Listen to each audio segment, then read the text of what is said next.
रायगड नवी मुंबई परिसरातील ताज्या घडामोडी पाहण्यासाठी आमच्या आपल्या महाराष्ट्र या न्यूज चॅनलला सबस्क्राइब करा आणि बेल आयकॉन दाबायला विसरू नका।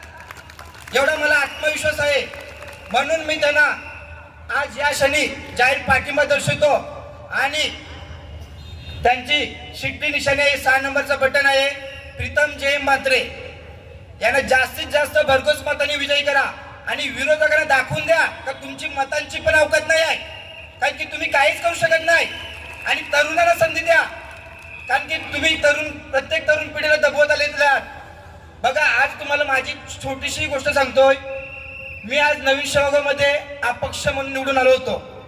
त्यावेळी माझ्यासोबत शेका पक्ष फक्त मोजून 25 ते 30 लोक होती आणि त्या गावामध्ये 25 ते 30 वर्ष ही शिवसेनेचा एकाधी सत्ता होती, परंतु त्यावेळी आम्हाला हरवण्यासाठी सर्व पक्ष एकत्र झाले। त्यांनी साम दाम दंड भेद वापरला, दादागिरी केल्या, भांडणं केल्या, परंतु आम्ही 25 ते 30 लोक कुठेही डगमगलो नाही आणि त्या गावामध्ये आम्ही बदल घडवला। तो याच्यामध्ये अपक्ष सरपंच आणि 9 पैकी 6 सदस्य म्हणून निवडून आले। म्हणून मी तुम्हाला उरणच्या जनतेला आव्हान करतो, बघा मला कधी कोणावरती वाईट बोलायला आवडत नाही आणि माझा स्वभाव पण तसा नाही, पण जी सत्य स्थिती आहे ती बोलायला मला आवडतो आणि मी कोणाच्या बद्दलही चुकीचा काही अपप्रचार करत नाही।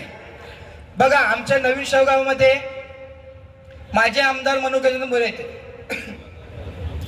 त्यांनी स्वतःच्या गावामध्ये त्याने आणि त्यांच्या नातेवाईकांनी नवीन शेवगाव अर्धा गाव बसले एवढी जागा अडवलेली आहे आणि नवीन शेवगावातील तरुण पिढी ही गावाच्या बाहेर भाड्याने राहतोय। हे किती दुःखद गोष्ट आहे तुम्ही सांगा। म्हणून मी सांगतोय का मनोहर गजानन मोहीर हे पर्याय अयोग्य आहे। तसेच येथे आता जे महेश बालदी आमदार होते ते देखील आता मनोहर गजानन मोहीर हे वारंवार आमच्या सहकार्याने त्रास द्यायचे, आमच्या माणसांना त्रास द्यायचे। त्याच्यानंतर आम्ही काय विचार केला का चला कुठंतरी आमच्या सोबत काही माणसं होती, सहकार्य होते, त्याही एक निर्णय घेतला का आपल्याला महेश बालदी मेसेज देतात का आपल्या गावाचा जमिनीचा प्रश्न सोडवतील, परंतु त्यावेळी माझा मन नव्हता करत का त्यांच्या सोबत जायचा, परंतु मी असा विचार केला का माझे सहकारी बोलतात तर कुठे देखील गेली तसेच पडले होते। सिडकोकडे तिथूनच फोन केला, शेका पक्षाच्या भाषेत जरा बोललो। पुढच्या 1.5 महिन्यात आता ते हे जिने चालू झालेत ना, हे आपल्या शेका पक्षाच्या कार्यकर्त्यांमुळे जिने चालू झालेत। तिसरी अडचण, तिथे गेलो, लोकल ट्रेन जस्ट दुपारची वेळ होती, 3:30-4ची वेळ होती। भरपूर लहान मुलं शाळेच्या बॅगा घेऊन ट्रेनमधनं उतरताना बघितली।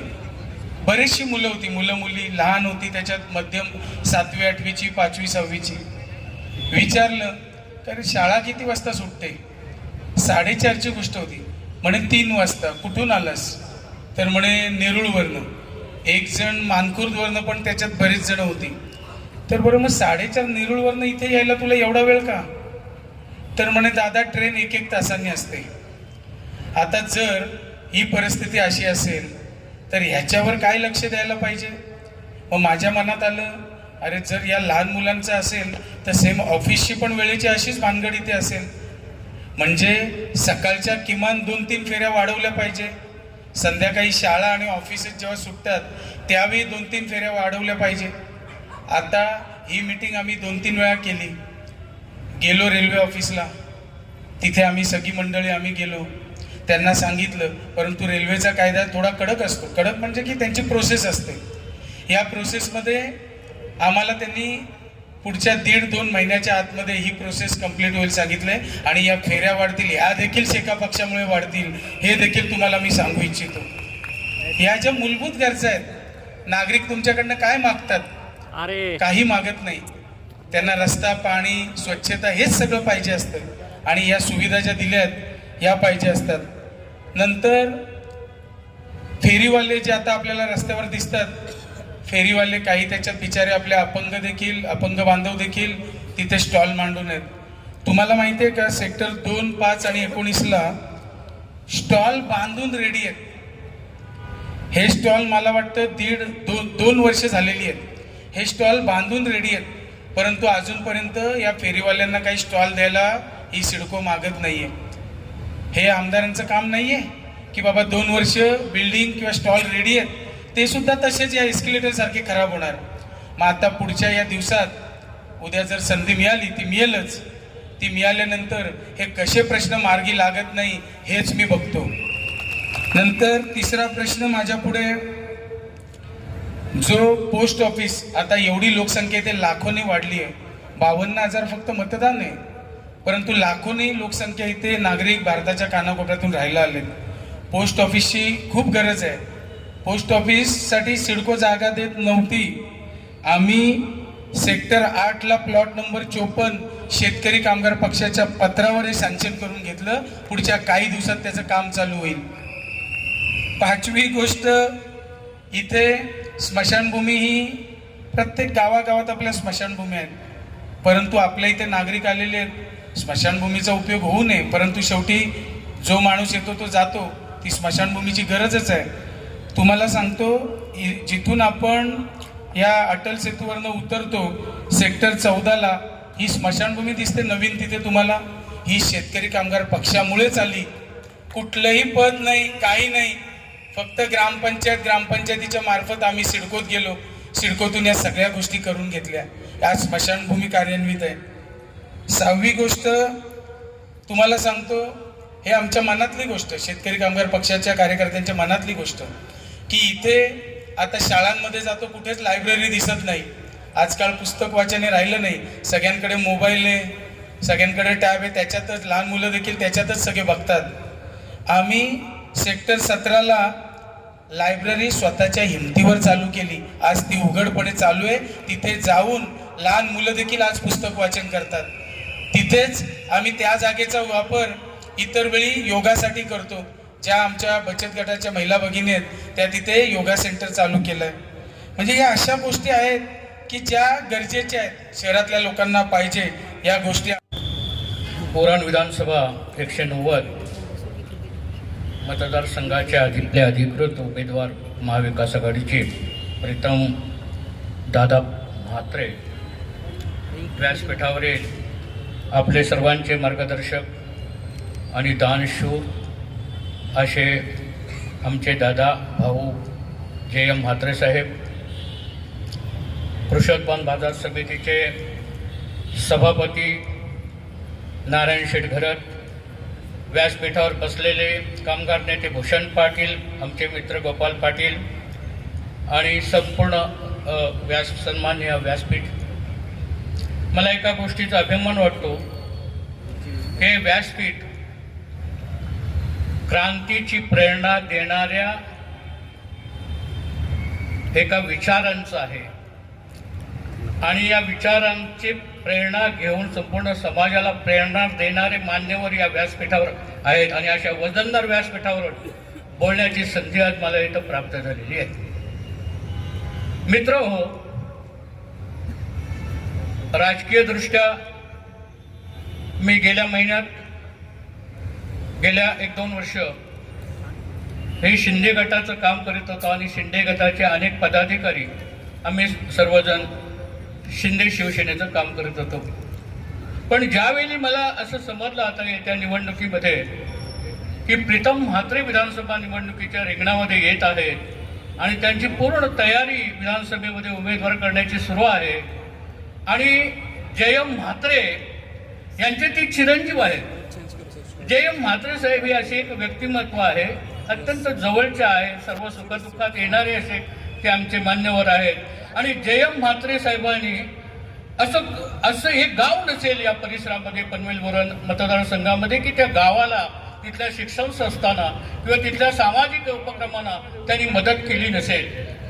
अशा एका मान्यवराचा चिरंजीव जेव्हा विधानसभेच्या मैदानात येतो आणि विधानसभेमध्ये जाण्याची इच्छा व्यक्त करतो, तेव्हा त्यांना पाठिंबा देण्याची नैतिक जबाबदारी समजून मी व माझ्या सर्व सहकार्यांनी तातडीनं शिंदे गटाचे राजीनामे जे होते ते आम्ही जिल्हा प्रमुखाने पाठवून दिले आणि उघडपणे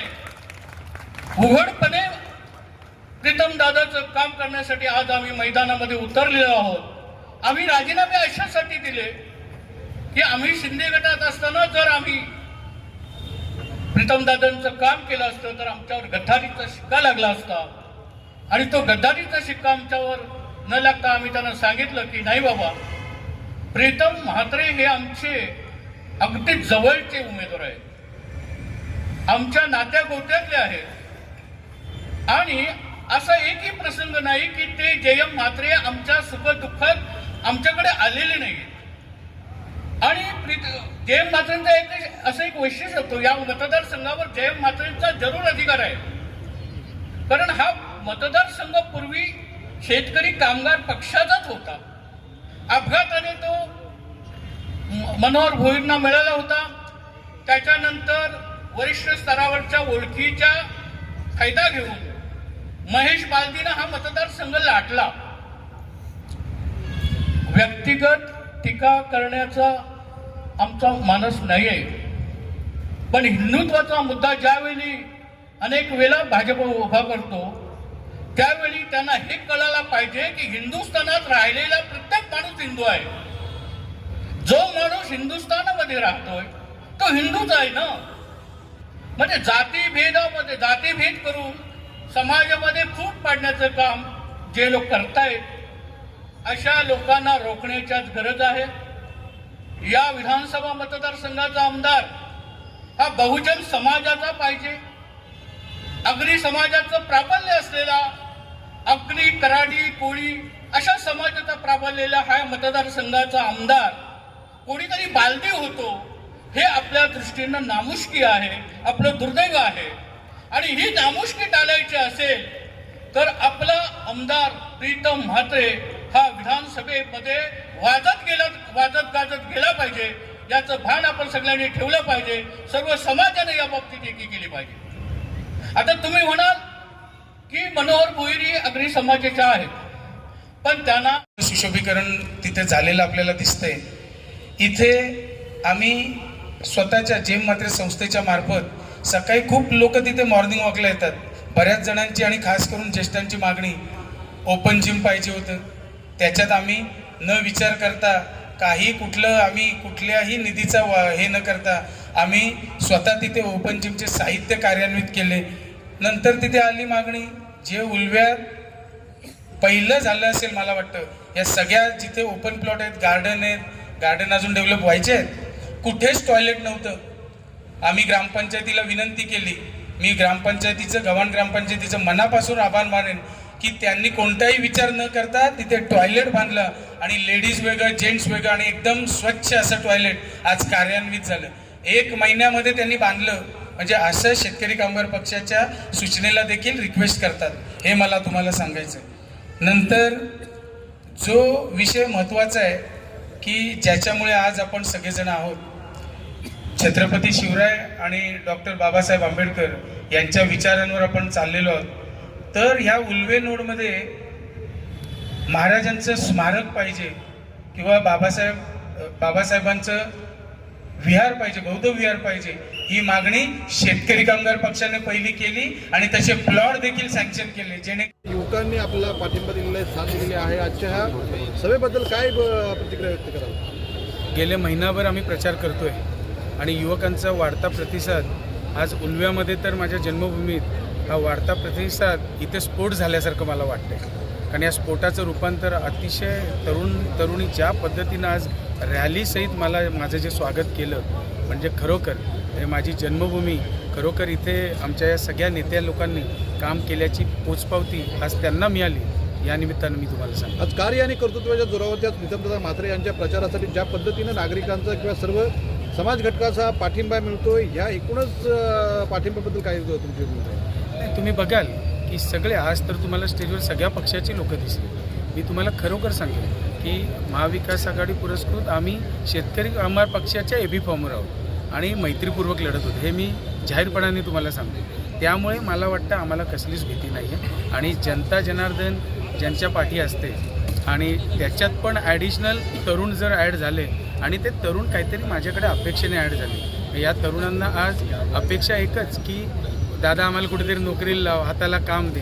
ज्या पद्धतीने आज तरुणी माझ्यासोबत आहेत, हे सगळ्या पक्षांचे, कुठल्या मंडळांचे, कुठल्या क्रिकेट टीमचे आहेत, या सगळ्या तरुणांचा आता अपेक्षाभंग मी होऊ देणार नाही आणि यांच्यासाठी 100% येणाऱ्या आंतरराष्ट्रीय दिबा पाटील विमानतळामध्ये रोजगार कसा मिळेल याच्यासाठी प्रामाणिक प्रयत्न मी करणार. पनवेल कृषी उत्पन्न बाजार समिती, मुंबई कृषी उत्पन्न बाजार समिती संचालक अशी पद्धत येऊन शेकापक्षाने ज्यांना मोठे केले त्यांनीच आज आपल्या शेकापक्षाच्या उमेदवाराला आव्हान निर्माण केले, तर तुम्ही आपण आव्हान कसे पेलणार?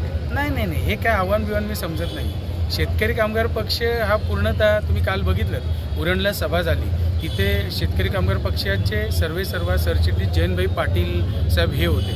त्याच्यामुळे ज्या स्टेजवर जयंतभाई पाटील साहेब असतील तिथे पूर्ण शेतकरी कामगार पक्ष असं हे चित्र आहे. त्याच्यामुळे असं काही कोणी हे करत असेल तर मला वाटतं ते काही जास्त काही त्याला भाव देण्यात आलं नाही असं मला वाटतं. ओके.